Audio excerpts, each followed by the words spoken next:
गड वाचवाचा नारा. तुळजापुरात किसन चव्हाणांचे आमरण उपोषण सुरू. स्वराज्यकालीन गडकिल्ले, मावळ्यांच्या समाध्या आणि ऐतिहासिक वारसा जतन करण्यासाठी राज्य सरकारने गडकोट विकास महामंडळ स्थापन करावं, या प्रमुख मागणीसाठी जागर प्रतिष्ठानचे संस्थापक अध्यक्ष किसन प्रभाकर चव्हाण यांनी श्री क्षेत्र तुळजापूर येथे आमरण उपोषण सुरू केलंय. या आंदोलनाबाबत त्यांनी तुळजापूर तहसीलदारांना निवेदन देऊन प्रशासनाचं लक्ष वेधलंय. महाराष्ट्राची भूमी छत्रपती शिवाजी महाराजांच्या पदस्पर्शाने पवित्र झाली असून स्वराज्य उभारण्यात गडकिल्ल्यांचे मोठे योगदान आहे. मात्र आज अनेक गडकिल्ले दुर्लक्षित अवस्थेत असून त्यांचे जतन व संवर्धन करणे अत्यंत आवश्यक असल्याचे चव्हाण यांनी निवेदनात नमूद केलंय. शासन पातळीवर ठोस निर्णय झाल्याशिवाय दुर्ग संवर्धन शक्य नसल्याने स्वतंत्र गडकोट विकास महामंडळ स्थापन करण्याची गरज त्यांनी व्यक्त केली आहे. जागर प्रतिष्ठानच्या माध्यमातून गेल्या अनेक वर्षापासून दुर्ग संवर्धनासाठी विविध उपक्रम राबवण्यात येत आहेत. विविध लोकप्रतिनिधीमार्फत निवेदने देऊनही मागण्यावर निर्णय न झाल्याने अखेर आंदोलनाचा मार्ग स्वीकारत 5 मार्च 2026 रोजी तुळजापूर येथे आमरण उपोषणास सुरुवात केल्याचे चव्हाण यांनी सांगितलंय. नेमक्या काय आहेत या उपोषणकर्त्यांच्या मागण्या, यावरती एक नजर टाकूयात. स्वराज्यातील गडकिल्ले, मावळ्यांच्या समाध्या आणि ऐतिहासिक स्थळांचा संवर्धनासाठी गडकोट विकास महामंडळ स्थापन करावं.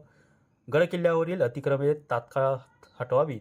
प्रत्येक गडावर कायमस्वरूपी भगवा ध्वज बसवावा. शिवराज्याभिषेक दिनी प्रत्येक गडावर शासकीय स्तरावर स्वराज्य ध्वज फडकवावा. वाईन शॉप, बिअर बार किंवा दारूच्या दुकानांना गडकिल्ले व महापुरुषांची नावं वापरण्यास बंदी घालावी. अशा पद्धतीच्या या मागण्या या उपोषणकर्त्यांनी केलेल्या आहेत. त्यासोबतच गडकिल्ल्यांचे संवर्धन हे स्वराज्याच्या इतिहासाचे जतन असल्याचे सांगत मागण्या मान्य न झाल्यास आंदोलन अधिक तीव्र करण्याचा इशारा देखील किसन चव्हाण यांनी यावेळी दिला आहे. तुळजापूरहून सचिन ठेलेसह नितीन बनसोडे, एकमत डिजिटल, तुळजापूर. मी किसन पाटील चव्हाण, अध्यक्ष जागर प्रतिष्ठान महाराष्ट्र राज्य. जागर प्रतिष्ठानच्या माध्यमातून गेल्या 5 वर्षापासून संघटना दुर्ग संवर्धनाचं काम महाराष्ट्रभर करत आहे आणि गेल्या अनेक वर्षापासून स्वराज्यातील गडकिल्ले, मावळ्यांच्या समाध्या, जन्मस्थळं आणि ऐतिहासिक घटनांची साक्षीदार असणारी घटनास्थळं या सर्वांच्या संवर्धनासाठी राज्य सरकारने एक स्वतंत्र गडकोट विकास महामंडळ स्थापन केलं पाहिजे, ही मागणी आपण प्रामुख्याने करत आहोत. आणि आज हीच मागणी घेऊन मी तुळजापूर येथे तहसील कार्यालयासमोर आमरण उपोषणाला बसलेलो आहे. बसला कशा संदर्भात बसला उपोषणाला? उपोषणाला बसण्याचा संदर्भ असा या महाराष्ट्राच्या छत्रपती शिवाजी महाराजांच्या शौर्य आणि पराक्रमाला कुणीच झालेली भूमी छत्रपती शिवाजी महाराजांनी स्वराज्य स्थापन करून मला आपला स्वाभिमान, आपली अस्मिता निर्माण करून दिली. परंतु छत्रपती शिवाजी महाराजांचा जो इतिहास आहे तो जर कोणी जिवंत ठेवला असेल तर तो ठेवला आहे गडकिल्ले. परंतु तुम्ही आज बघू शकता की गडकिल्ल्यांची अवस्था काय. असंख्य गडकिल्ले असे ज्यांचं अस्तित्व संपुष्टात येण्याच्या मार्गावर. मग अशा वेळी त्या गडकिल्ल्यांकडे लक्ष कोण देणार?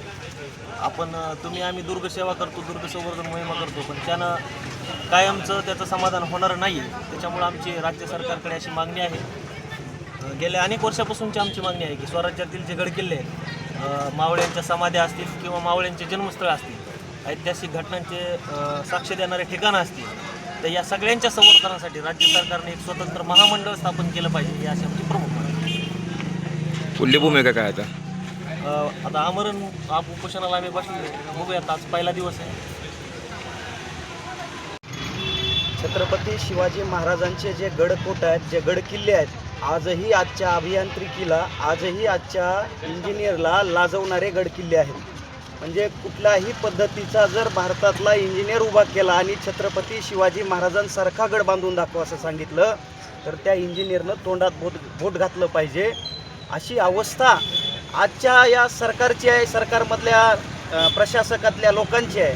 परंतु छत्रपती शिवाजी महाराजांचा आधार असणारे, छत्रपती शिवाजी महाराजांच्या सैन्याला त्या ठिकाणी ज्या गडकिल्ल्यांमध्ये राहायला मिळालं असे गडकिल्ले आणि तुमच्या आमच्या स्वराज्याची प्रेरणा देणारे जे गडकिल्ले आहेत ते गडकिल्ले आज सुरक्षित नाही आहेत आणि त्या गडकिल्ल्याच्या संवर्धनासाठी हे खऱ्या अर्थानं आजचं आमरण उपोषण आहे.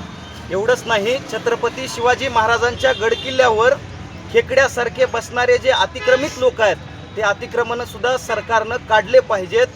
एवढंच नाही, प्रत्येक किल्ल्यावर जो शौर्याचा पराक्रमाचा भगवा ध्वज आहे, भगवा रंग आहे, तो झेंडा सुद्धा त्या गडकिल्ल्यावर लावण्यात यावा या मागण्याबरोबर ही सुद्धा एक प्रमुख मागणी आहे. एवढंच नाही, जिल्ह्याभरातील वेगवेगळ्या संघटनांनी सुद्धा या आमरण उपोषणाला पाठिंबा देण्याचं ठरवलेलं आहे आणि इथून पुढं या जिल्ह्यातल्या सगळ्या संघटनासुद्धा आमच्यासोबत असतील. प्रामुख्यानं विशेषतः जर उल्लेख करायचा झाला, विश्व हिंदू परिषदेसारखी जे संघटना आहे, बजरंग दलासारखी जे संघटना आहे, अशा धार्मिक कार्यामध्ये अतिक्रमणाच्या बाबतीमध्ये प्रामुख्यानं या प्रतिष्ठानच्या सोबत राहील ही ग्वाही देतो आणि बोलण्याला पूर्णविराम देतो.